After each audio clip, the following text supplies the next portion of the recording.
Okay. Hello, dear friends. Good evening. Such a beautiful, beautiful evening.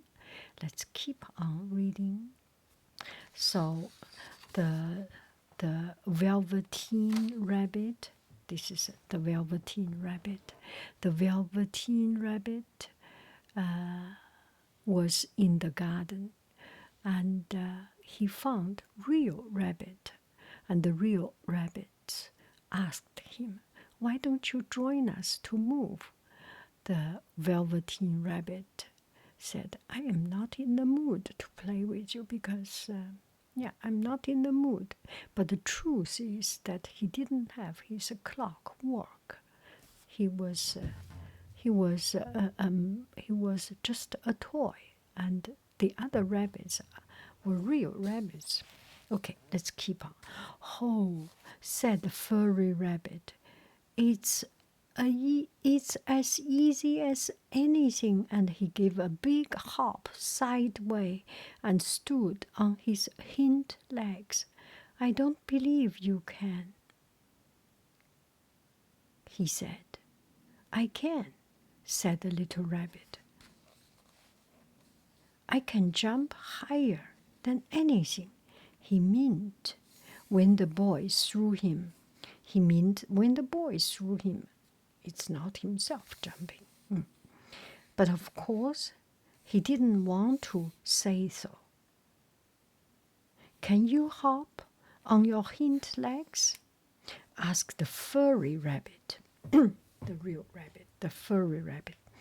That was a dreadful question, for the Velveteen Rabbit had no hind legs at all. The back of him was made all in one piece, like a pin cushion.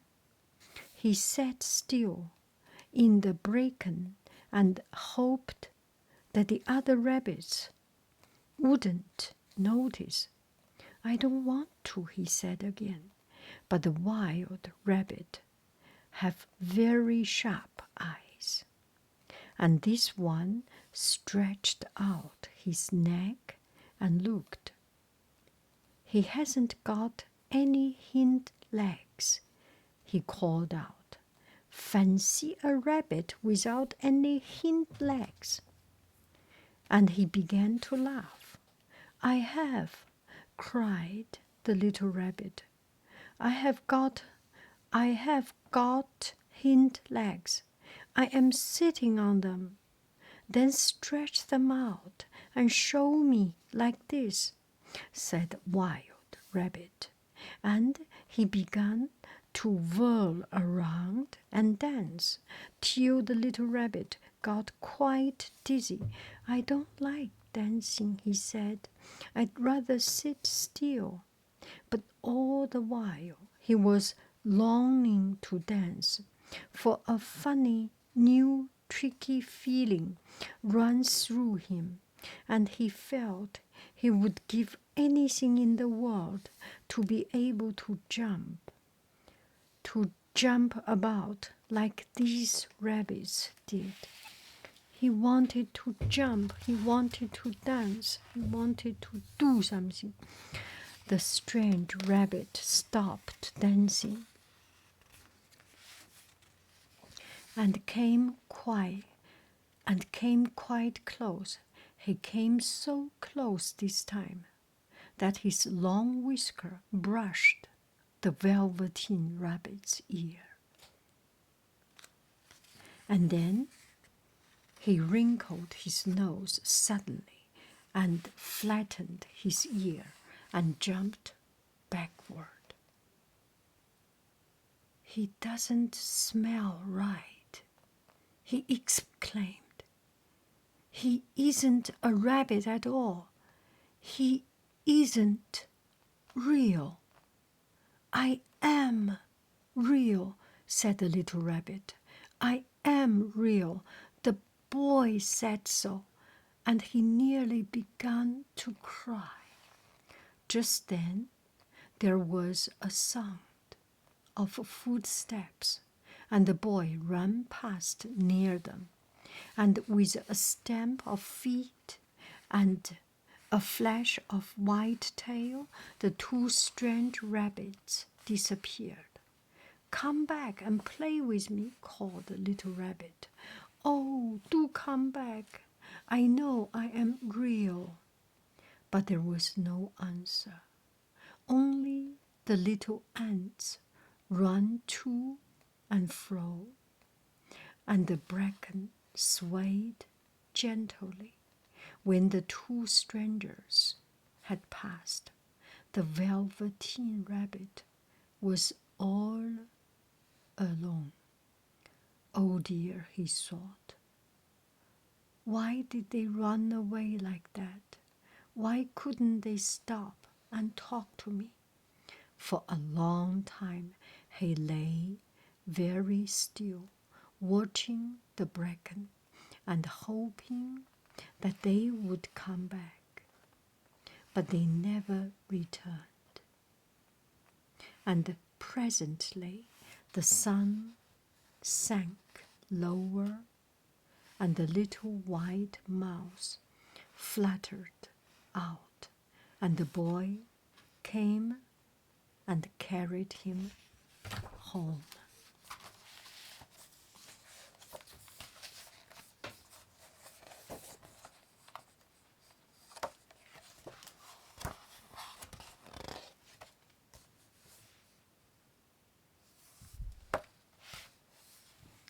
Weeks passed, and the little rabbit grew very old and shabby, but the boy loved him just as much. He loved him so hard that he loved all his whiskers off, and the pink lining of his ears turned gray, and his brown spots faded. He even began to lose his shape, and he scarcely looked like a rabbit anymore, except to the boy. To him, he was always beautiful, and that was all that the little rabbit cared about. He didn't mind how he looked to other people, because the nursery magic had made him real. And when you are real, shabbiness doesn't matter. And when you are real, shabbiness doesn't matter. And then one day, the boy was ill. His face grew very flushed, and he talked in his sleep, and his little body was so hot that it burned the rabbit. When he held him close, strange people came and went in the nursery, and a light burned all night, and through it all the little Velveteen Rabbit lay there, hidden from sight under the bedclothes, and he never stirred, for he was afraid that if they found him, someone might take him away, and he knew that the boy needed him. Oh, the little boy hid it. Oh, the little rabbit hid it.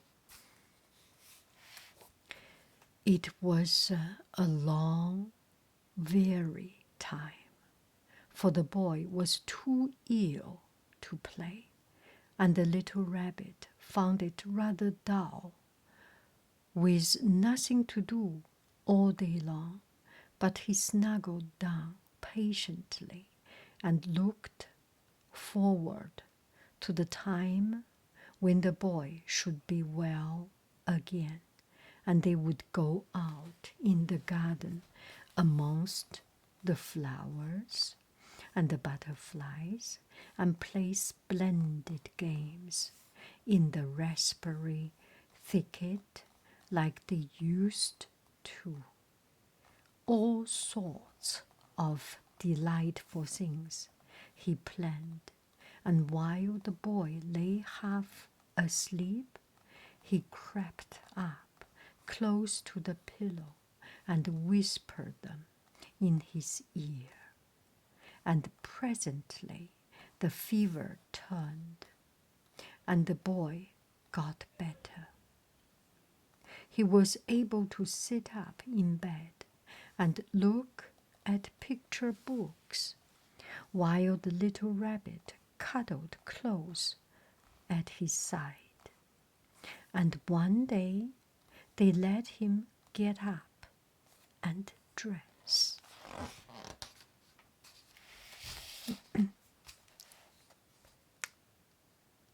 It was a bright, sunny morning, and the window stood wide open. They had carried the boy out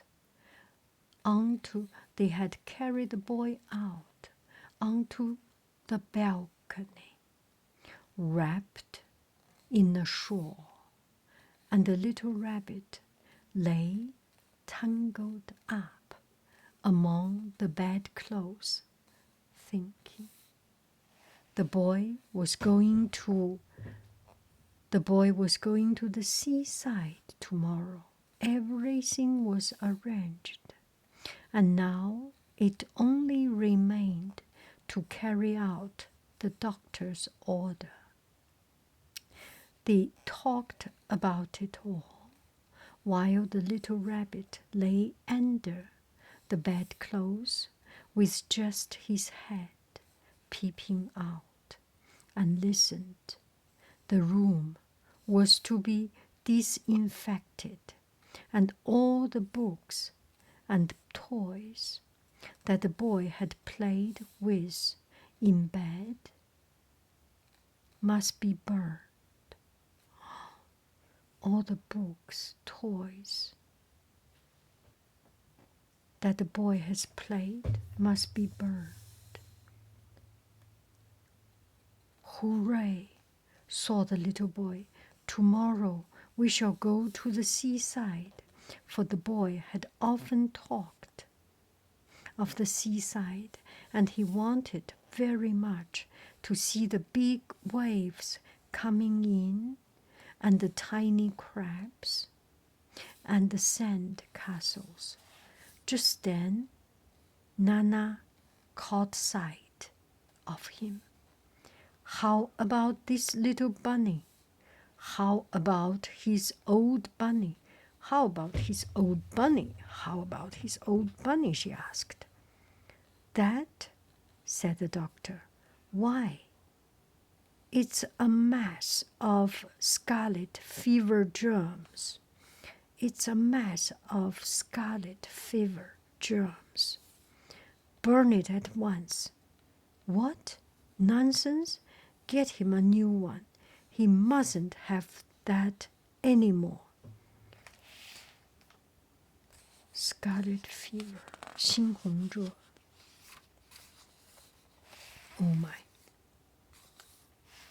And so the little rabbit was put into a sack with the old picture books and a lot of rubbish, and carried out to the end of the garden behind the fall house. It was a fine place to make a bonfire. Only the gardener was too busy just then to attend it. He had the potatoes to dig and the green peas to gather. But next morning he promised to come quite early and burn the whole lot.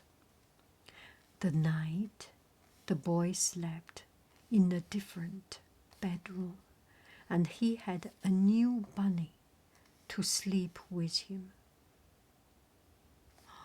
He had a new bunny to sleep with him. It was a splendid bunny, all white plush with real glass eyes. But the boy wasn't. But the boy was too excited to care very much about it. For tomorrow he was going to the seaside, and that in itself was such a wonderful thing that he could think of nothing else.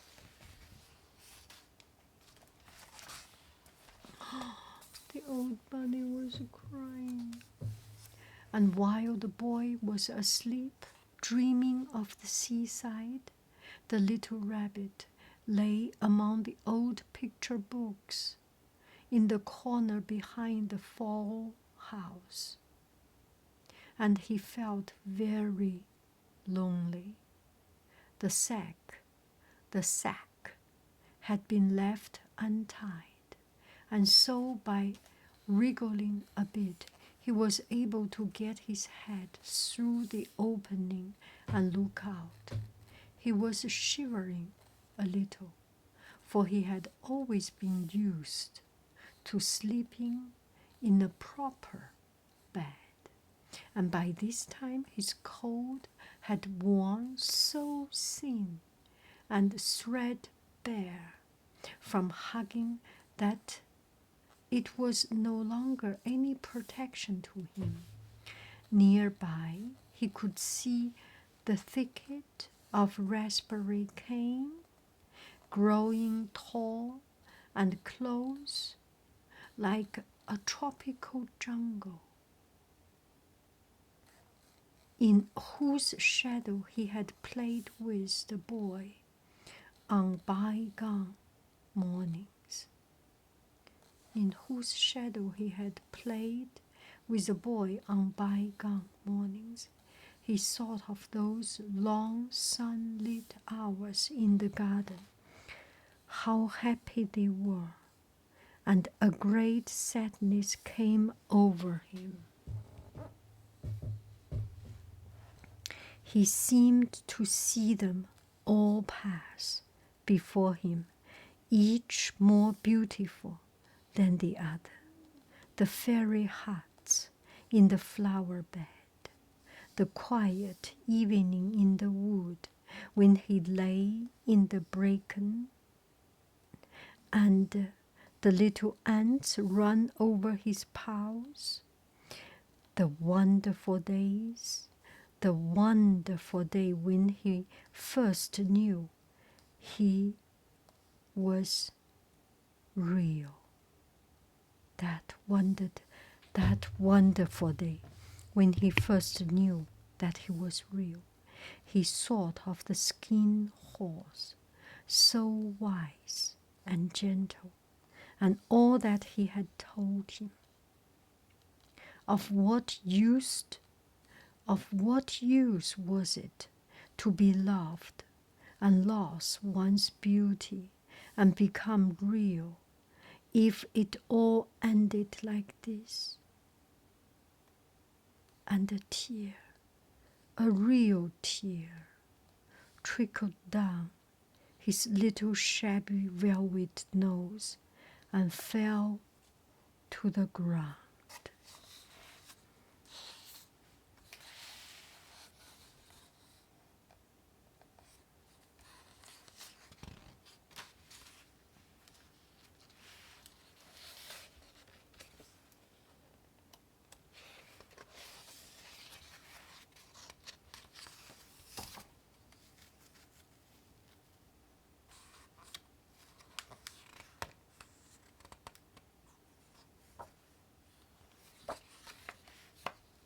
And then a strange thing happened, for where the tear had fallen, a flower grew out of the ground. The tear dropped, a flower grew out of the ground, a mysterious flower, not at all like any that grew in the garden. It had slender green leaves, the color of emerald, emerald, the color of emeralds. And in the center of the flower, and in the center of the leaves, a blossom like a golden cup. It was so beautiful that the little rabbit forgot to cry and just lay there watching it. And presently, the blossom opened, and out of it there stepped a fairy.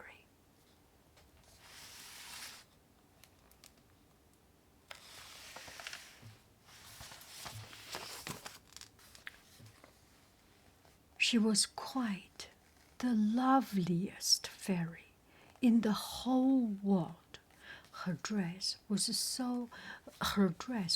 of pearl and dewdrop, and there were flowers around her neck, in her hair, and her face was like the most perfect flower of all. And she came close to the little rabbit and gathered him up in her arm and kissed him on his velveteen nose that was all damp from crying. "Little rabbit," she said, "don't you know who I am?" The rabbit looked up at her, and it seemed to him that he had seen her, face before, but he could not think where.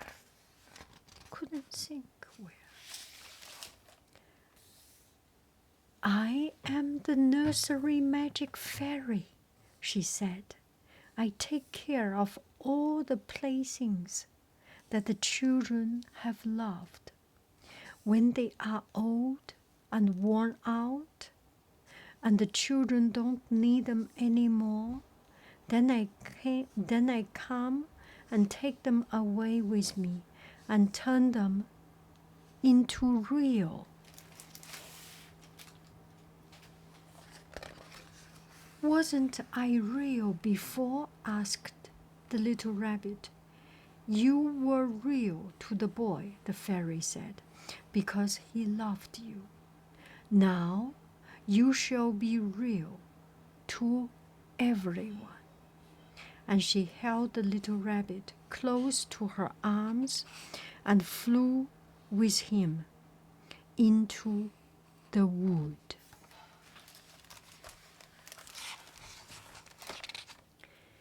It was light now, for the moon had risen. All the forest was beautiful, and the fronds of the bracken shone like frosted silver. On the open glade between the tree trunk, the wild rabbit danced with their shadows on the velvet grass. But when they saw the fairy, they all stopped dancing and stood round in a ring to stare at her. "I've brought you a new playfellow," the fairy said. "You must be very kind to him and teach him all he needs to know in Rabbit Land, for he's going to live with you forever and ever." And she kissed the little rabbit again and put him down on the grass. "Run and play, little rabbit," she said. Oh, look how beautiful. Oh my. He became real. But the little rabbit sat quite still for a moment and never moved.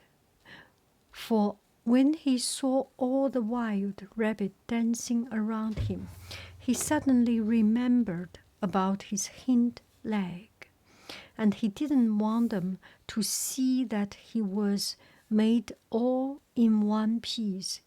He did not know that when the fairy kissed him that last time, she had changed him altogether, and he might have sat there a long time, too shy to move, if just then something hadn't tickled his nose, and before he thought what he was doing, he lifted his hind toe to scratch it, and he found that he actually had hind legs instead of dingy velveteen.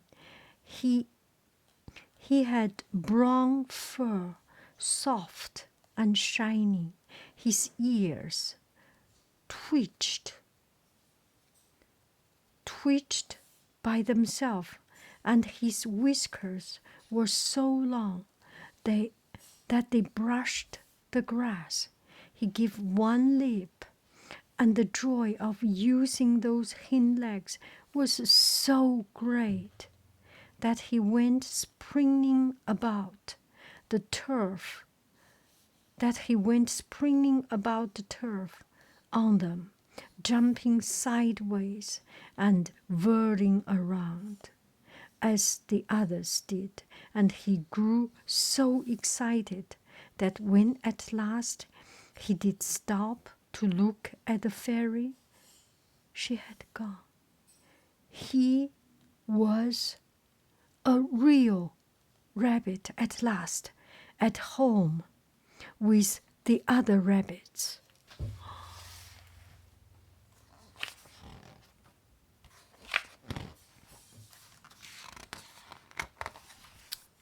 Autumn passed and winter.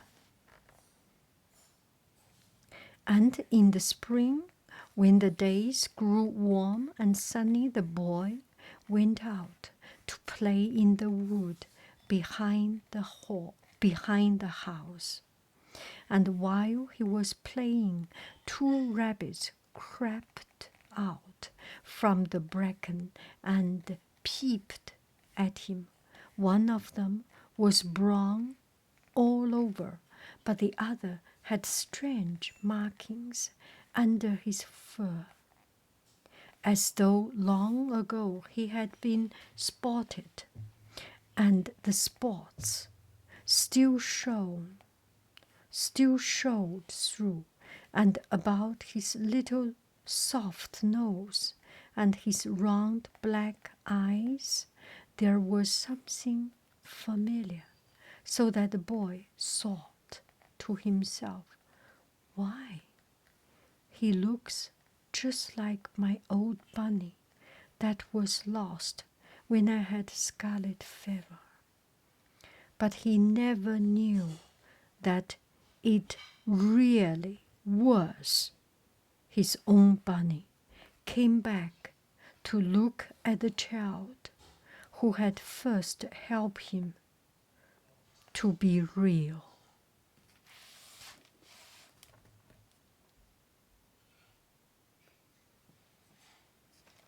Oh, how beautiful this book.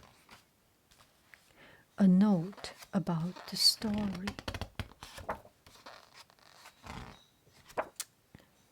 The Velveteen Rabbit, first published in 1922, was dedicated to Marjorie, William's husband, Francesco Bianco, and illustrated by William Nicholson. It was since been illustrated by a variety of artists, performed, recorded, and quoted at weddings. The theme of loss can be traced to the death of the author's father when she was only 7 years old.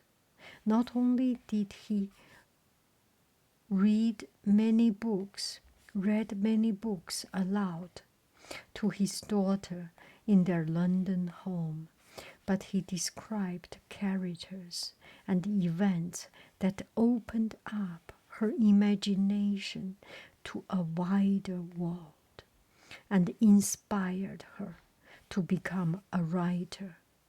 When asked about the sober quality of the Velveteen Rabbit, through the ups and downs of life, Marjorie William remarked that suffering and perseverance through the ups and downs of life are what led to a greater, more compassionate humanity. The Velveteen Rabbit has sold more than 1 million copies worldwide. Oh my, this is so beautiful. I am so proud to be shabby and old because I become real. Once you become real, you are no longer ugly.